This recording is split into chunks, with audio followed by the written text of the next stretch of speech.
दिवसा उपोषणाला धार तर रात्री बियर बार। दारू पिऊन उपोषणकर्त्याने उपोषण सोडल्याची चर्चा। पाहुयात सविस्तर बातमी।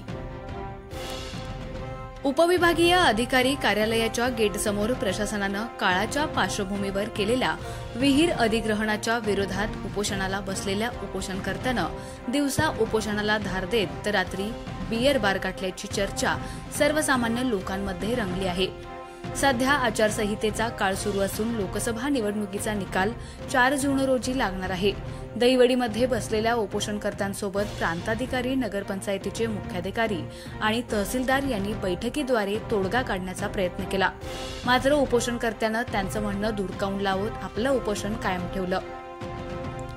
दिवसाला 2 टँकर देण्यासंदर्भात नगरपंचायतीनं उपोषणकर्त्यापुढे पर्याय ठेवला होता। मात्र उपोषणकर्त्यानं त्यांचा हा प्रस्ताव धुडकावून लावल्याची चर्चा ऐकण्यास मिळत आहे। प्रशासनाने सर्व मागण्या मान्य करण्याचं आश्वासन देऊन देखील उपोषण सुरूच असल्यानं उपोषणकर्त्याला कोणी सुपारी देऊन उपोषण करण्यास सांगितलं आहे का, अशी चर्चा आता तालुक्यात सर्वत्र रंगू लागली आहे। पोलिसांवर नेमका कुणाचा दबाव? आचारसंहितेच्या काळात आचारसंहितेचा भंग करत उपोषणकर्ता प्रांताधिकारी कार्यालयासमोर उपोषण करत आहे। याबाबत पोलीस मात्र कोणतीच भूमिका घेताना दिसत नाहीत।